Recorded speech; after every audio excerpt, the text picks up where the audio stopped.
So we are air. I'd like to welcome you all for coming today to the first episode of Masterful Mornings. So this will be Monday to Friday. Let's just turn off this music. Now this will be Monday to Friday at 7 a.m. So most of the episodes will be live, like this morning, and some will be pre-recorded, depending on if I'm traveling. So I look forward to having you guys all here. So Masterful Mornings, first let me introduce myself. My name is Aisha Hogan, and I'm a hypnotherapist for both metaphysical and for clinical. Good morning, Joanne. And I work mainly with people who are struggling with depression and PTSD and trauma, anxiety, chronic pain, anger management. And on top of that, I like to work with people who are focusing on their spiritual journeys. So a lot of times people have already done the work. You know, they've done a lot of work on themselves already, and they're already in a decent place, and they're feeling pretty good, but they just want to take themselves into the next level, So that's really cool. So that's what I'm doing today. So that's what Masterful Mornings are about. So Masterful Mornings today, though, we're going to be talking about how to get yourself into the next level, how to get yourself into the next level of feeling better. What are some things that you can do right now? Hi, Patricia and Spencer. There's people joining me here on Facebook, Sam. And I'm also live on Podbean. So what is the things that we can do right now? So let's talk about what happens in a day, right? What happens in a day and how our body, hi, Gail, hi, Patricia, how our body changes, what we are programming our body to do. So you wake up and first thing in the morning, most of us think about what are our struggles? What are our challenges? Right? So what are our struggles? What are our challenges? Those are usually the first things, good morning, Lynn and Jen, that people are thinking about. So these challenges and struggles that you've got you've embedded them, right? They've been there for a long time. We actually don't know, like by 35 years of age, we've already embedded a bunch of beliefs and about ourselves and what we're struggling with and what we're challenged with. Good morning, Jen and KP. So what are these things that we're struggling and challenged with? And for some reason, when we wake up in the morning, these are the first things that we think about. So this is in many cases. I'm sure that some of you, it's not, but we're going to talk about most of the people, okay? So when we're thinking about our struggles and challenges, what we're also doing is we're thinking about the memories, right? The things that got us here, the things that brought up these struggles and challenges. But these struggles and challenges and these memories have been embedded into your brain and also into your nervous system. Good morning, Helen. So because they've been embedded into your brain and your nervous system, what's happening is that now it's like you've created patterns, neural patterns is what they call them. And there's patterns in your brain and there's messages or behaviors that have been taught into your nervous system. So because subconscious, we'll talk about this a little bit more too in a bit, but because subconscious doesn't know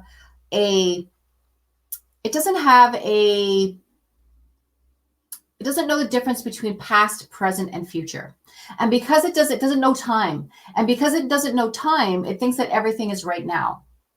Okay? So are you seeing kind of where I'm going with this? So when you bring up these memories that are connected with the past, consciously, subconsciously, and in your nervous system, it believes that these things are happening right now. Okay? So you continue to re-traumatize yourself. So that's a bit of a problem. So our subconscious mind records our past, and without perhaps even being consciously aware of it, we begin to traumatize our body. The same chemicals start to flow through us. Okay. So because when things happen to us, our body goes into fight or flight, especially if they're traumatic. Certain chemicals are released into the body to protect us. And so when you remember those things, right? When you remember those things, good morning, Amen. When you remember those things, your body, because your subconscious and your nervous system don't know about time, guess what happens? Your body goes into that again. So you keep living this vicious cycle, okay? So most of us live in our past, and that is the truth. And we live in our memories. We live in what happened to us. And what I don't mean is this. It's like, oh, when my dad was 5, he did this. And it's not like you're doing that, but you're reliving beliefs that were placed into you during that time, right? Good morning, Scott and Sean. So when you relive those memories that are in there, right? When you think about them, how I feel like this about myself, I feel like that, I'm not good enough to do this because somebody told you that, those chemicals are being re-released into your body. And these are the things that are holding you back from what you want to do, okay? So when you think of a memory, what happens, right? A feeling comes up, an emotion comes up, okay? Emotions are like our driving force for law of attraction.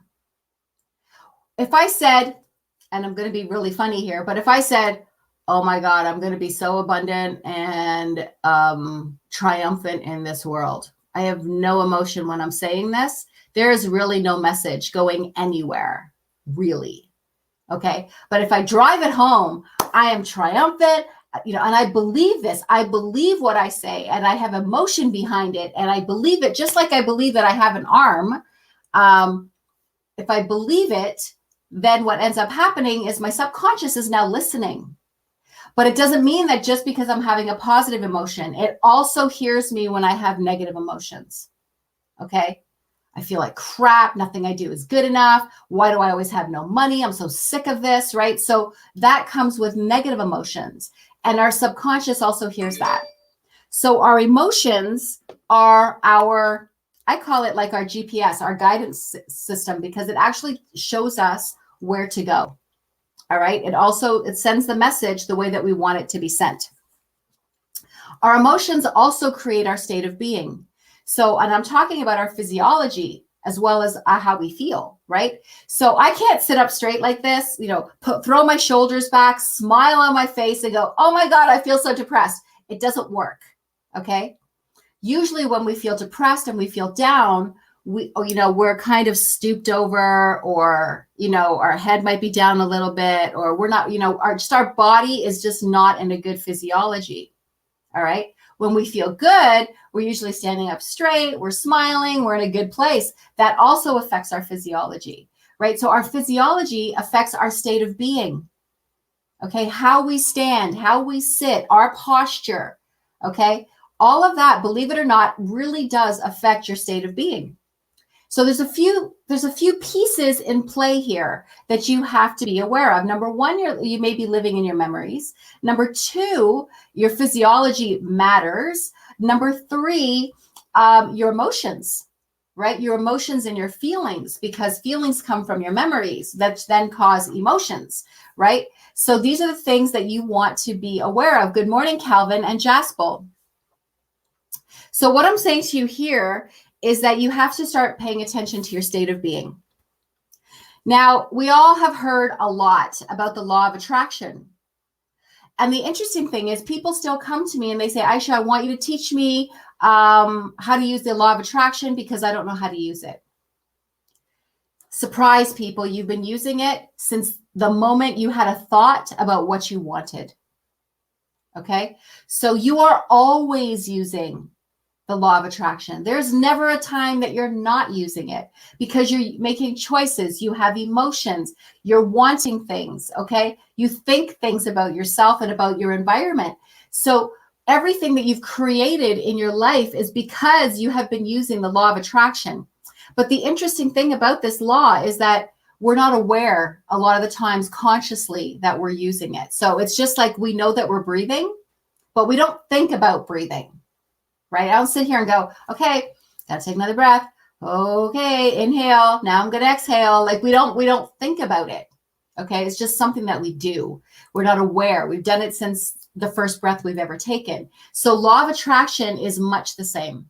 You have always been using it. This is not something that you need to learn. So you have been using it. It's just you've been using it wrong. So if you're life or an area of your life or all of your life is not the way that you want it to be, then you need to understand that you have created it. There is only one time in our lives that we don't really create everything that happens. We're not in charge. We're not in control of everything that happens. And that's when we are children. Because when we are children, we're being taken care of by our caretaker, whether it's a mother, a parent, a guardian, or whomever is looking after us. So we are at that time, we are basically all subconscious because we're just like a sponge taking in everything that's going in around us. And much of the time, if things are not good, we are in survival mode because at 4 years of age, you cannot move out on your own. Okay. So you are at this point in your life, you're just taking in what's around you and you don't have a lot of control of what's happening. All right. But after that, you do. So when people are talking to me and they say things like, Aisha, my parents did this to me, and this could be a 40-year-old person that I'm talking to, and this happened and that happened and then this happened and my uncle molested me and all these different things happened. I get it. I relate to you. I understand and I hear you. But you're living in the past. Okay, you're living in the past. So living in the past means that you keep re-traumatizing yourself. You are still defining yourself by things that happened that you can't change, those things that happened, right? But you can change how you feel about them. You can change how you react to them. So I'm going to be talking to you a little bit about that today.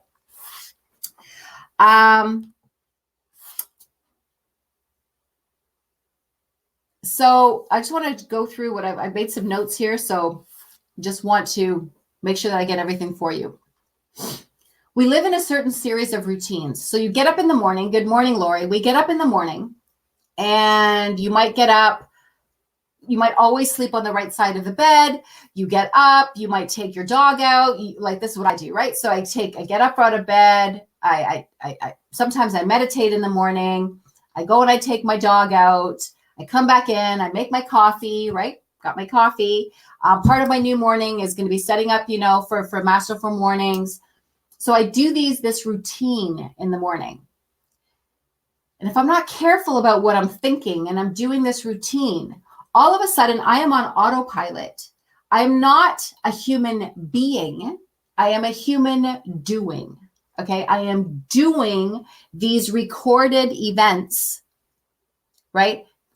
I'm doing these recorded events that my body continually does. So in that case, I have to sometimes switch things up. I have to be conscious of what I'm doing, what I'm thinking, the thoughts that I'm bringing into my body so that I don't live on autopilot. A lot of people get up in the morning and they might say, or throughout the day, they might say some affirmations. That's wonderful. Amazing. Glad you're doing it. Here's the thing about affirmations, though. You could be doing them wrong because our subconscious is in charge of us 95% of the day for most people. Consciously, we're in charge about 5% of the day. All right. Now, subconsciously and in our nervous system, remember we talked about we have some recorded information in there. I want you to think about your subconscious like your supercomputer. Okay. It doesn't sit there and go, no, Aisha, don't think about that. It doesn't say that, right? It doesn't have those thoughts. What it does, though, what it does is it does the same things over and over again. It says, if you want this, I will give it to you. I am not going to determine whether this is a good thought or a bad thought. I am just going to give you what you want. Okay? Law of attraction works in the same way. It doesn't say, no, don't say that you have scarcity. It just says, here, have more scarcity. Okay? So when we think that we have no control, in a matter, actually, you have all the control. Right? There is no control that you actually don't have. You are never out of control. You are just making bad choices. Okay? So now we go back to the affirmations. So when you're saying affirmations, your conscious mind is only in charge 5% of the day. So that means if I sit here and go, I'm going to have abundance, I am triumphant, blah, blah, blah, all this stuff that I'm going to say, wonderful affirmations, I love life, I'm grateful for everything. If I haven't changed my belief system that's in charge 95% of the day, the programs that I am playing, if I haven't worked on changing those, then the words that I'm saying, it's just like a fly banging off the body. It's not really going to make any effect at all. Okay? So I'm going to try and tell you this in a different way. Imagine, you remember those old style vinyl records? The vinyl records. And you would go into the vinyl records and you would play the vinyl record. And how does it play? It's got a pattern embedded into the record, right? We take the needle, we put it on the record, right? So when you're playing the record, it's going to keep playing it. It doesn't matter if you're sitting outside the record singing a completely different song. Some amazing music could be playing here and you could be singing something completely different. It's not going to change what's on the record. Okay? The record is still going to play what it's playing. But what if you took that record, so the needle, and you reefed it against the record? Okay? And you started scratching that record up. Okay? So if you were doing that, what ends up happening is you're changing the pattern. Right? But you notice what I did. In order to change the pattern, I had to scratch the record. Right? I had to scramble the pattern.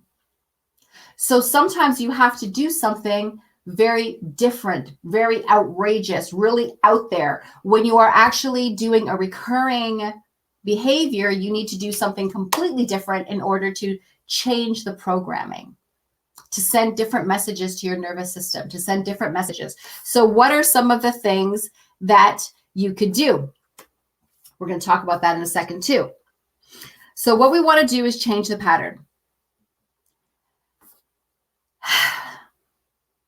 Most of the people don't want to change their patterns until something really drastic happens in their lives. It's like one more critical thing needs to happen. One more awful thing needs to happen before anything will happen, before they'll decide to make that change. So what I'm saying to you is, why wait? Why wait for one more thing to happen? Why wait for one more crappy thing to happen in your life before you decide to make a change in your life? Why not do it right now? We're always asking for instant gratification. So why not make some changes right now? Okay. So more and more people in the world are starting to wake up. They're starting to become awakened. They're starting to understand that there's more going on in this world. But what if not only do we change the pattern, but we also stop acting stressed? Okay? Stress is a big thing, because what does stress mean? That means we're always on edge, trying to do everything right, trying to live our lives, and almost always anticipating the worst case scenario that might happen. Okay? So that's a problem. How can you anticipate something that might happen if it hasn't happened? right? So you want to pay attention to that. All of our choices and options, everything that goes out into our subconscious and out into the quantum, right? So into that law of attraction.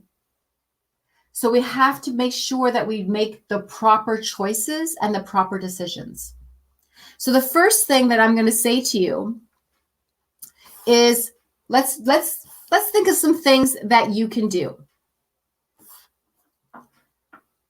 One, we talked about scrambling. What are some ways that you can scramble? Okay, what are some ways that you can scramble? You can do this.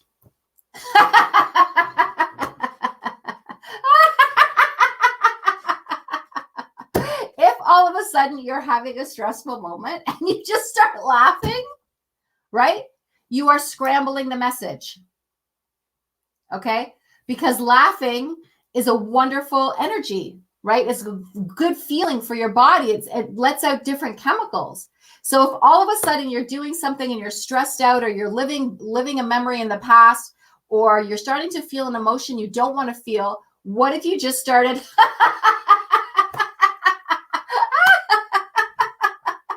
you just start laughing, right? That is doing something to scramble the message. Okay. Something else you could do is you could just throw on some music you like and start dancing around, right? So that's going to change the message as well. Okay. You need to do something kind of out there. You need to do something. It can't just be a little thing.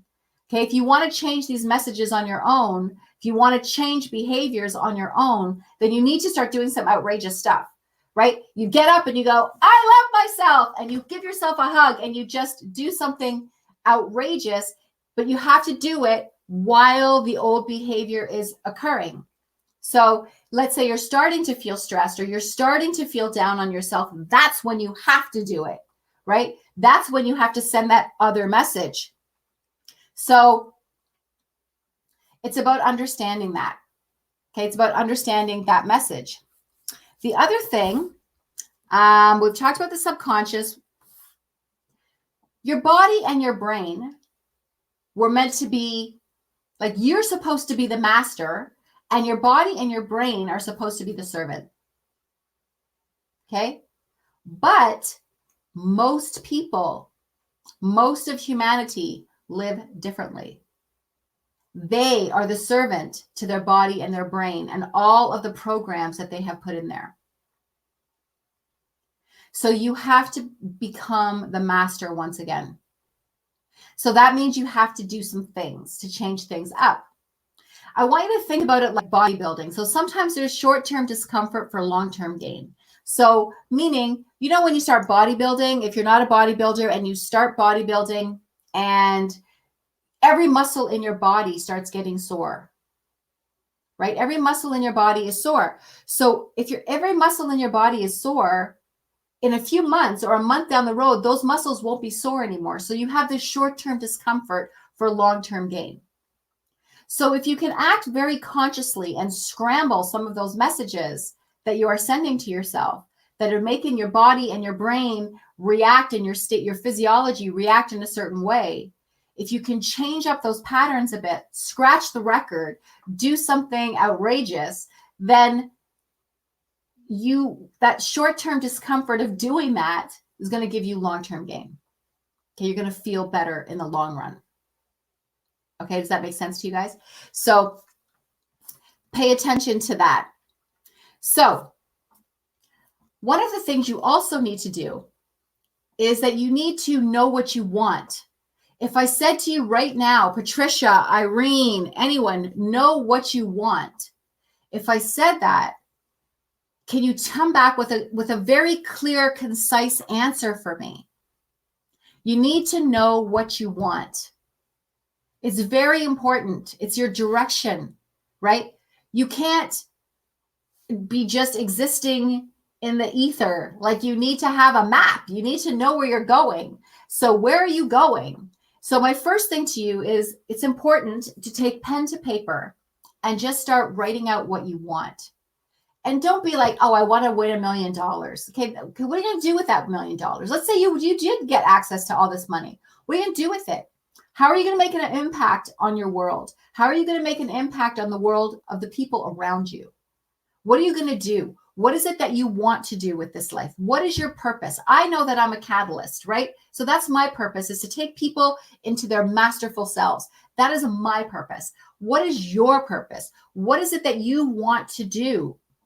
What is it? What is your end game? I want to have a spiritual center where I'm going to be teaching people, where there's going to be other people that I've taught that are going to be teaching people. That's going to have, places for people to stay while they're taking lessons and stuff. Like this is what I see for myself. And I see it in color, and I see it in the hallways, and I know what the rooms look like. Like, what do you want? You have to know what you want. Why do you have to know what you want? Because knowing what you want will help you to make choices and decisions. You can only make better choices and decisions if you know what you want, right? Not knowing what you want, how are you going to make decisions and choices that are going to align with that? Okay, you just can't go through life on a runaway train like a hamster on a wheel and then complain that your life is not the way that you want it to be. You have to make some choices. You have to make some decisions. But you need to know what choices and what decisions. And if some part of your life is not right, then you've got to sit there and go, what choices and decisions have I been making to create this? I have to change my choices. And sometimes the choice that you make may still not be the right choice, and you have to try another choice. We have an infinite number of choices and decisions. We are making choices and decisions in every moment. Are you going to continue to stay online and watch me? Or listen to me? Are you going to turn it off? Are you going to go brush your teeth? Are you having coffee or tea? What are you going to wear to work? Are you going to have a shower, not have a shower? Is your hair okay today? Like, we are constantly making decisions and choices. So you need to be conscious of that, right? These are things that we don't think about, but you need to think about them. You need to make the choices and decisions that are going to align with what you want in your world. And if they don't align, then you have to change that choice or simply say no, which is a choice. No, thank you. That's a wonderful opportunity, but not for me. So, that doesn't align with what I want. That's not going to get me where I want to go. So you have to think about that. All right. So these are the three things that I'm going to say. These are the three things that I want you to do to become a little more masterful in your life, to no longer be the servant to your brain and your subconscious and let them serve you. Okay. So one is, I want you to sit down and write down what you want. Be clear. What do you want to do? How do you want to impact your life? What is your end game? Okay. What is your purpose? What is it that you want to do in this world? If you could snap your fingers and make anything happen, what would that be? Okay. And don't be afraid to dream. Okay. If you could snap your fingers or rub a magic lamp and a genie comes out and gives you exactly what you want, what would that be? Okay. Write about it. Be detailed. Use all your senses. It feels like this. It's going to feel like this. I know that I see it like this. What does that world look like to you? Okay. The other thing you want to do is start to scramble the messages. So every time you're behaving in a way that you don't want to be behaving, then you need to scramble that message, like the needle on the record. Okay. Do something outrageous. Laugh. When you see yourself doing something you don't want to, laugh about it. See the humor in it, okay? And laugh. Change the messages, or get up and dance, or scream hallelujah, or I love myself, and give yourself a great big hug. Do something to start scrambling those messages, and it has to be something that's a little bit probably outside your comfort zone. You want to scramble the messages in a very positive way. You want to pay attention to your physiology, how you're standing, how you're sitting. If you're feeling down, sit up. Smile. Your physiology will change. And if your physiology changes, then your state of being changes. Okay. And the last thing I want you to do is I want you to start making better choices and decisions. Start being conscious. Spend this week, observe your choices. Notice what choices you make, right? Pay attention to the choices and the decisions that you're making all day long. And now that you know what you want because you've written it, and that's an ever-changing thing, you're always going to probably change a few things and add to it and make it better. Do your choices and decisions align with what you want? Okay. So what choices and decisions are you making? Start to scramble those messages. Okay. And know what you want. Those are the 3 things that I would like you to start with to master your life. Become the master of your life, and never think that you're out of control, because you're not. You're absolutely never out of control. You aren't. Because being out of control, choosing to be out of control, was a choice that you made. You made that with your free will. Okay. So what choices are you making? When you let your subconscious and your mind and your nervous system make the choices for you, because you become the servant to them, you have taken away your free will. You've released it. You've given away your power. So take it back. Take it back. Own it. Right? So these are the messages for you this morning. And I hope some of them resonate with you. And I hope some of you had some, oh my God, I am doing that kind of moments, where just realization sometimes of what we're doing is enough for us to begin to change it. And if what I've said to you that today feels good for you, if what I've said to you feels right for you, then what you want to do is maybe make an appointment with me. Let's talk one-on-one, take you to the next levels, right? Show you how to do those things if you find them hard or struggling, or if you're challenging with some of those things. Sometimes some of those things are hard, especially if we've lived a very traumatic life. I couldn't have made those choices all by myself. I didn't know what choices to make. Okay. I couldn't have released my past, because my past had become so embedded in me. So sometimes we need help. All right. And there is no shame in that, right? There is no shame in that. So if you do need some help, reach out to me. I do those 60-minute free consults. For the very least, let's just talk, right? Let's just talk and, get to know each other. You tell me your story. I'll tell you a little bit about me. All right. And how I got where I'm going. So let's just talk. And there's no obligation in that. There's nothing in that. There's just some growth. There's always growth. Okay. So I will talk to you guys soon. Have a fantastic day, and I will see you tomorrow morning. Bye-bye.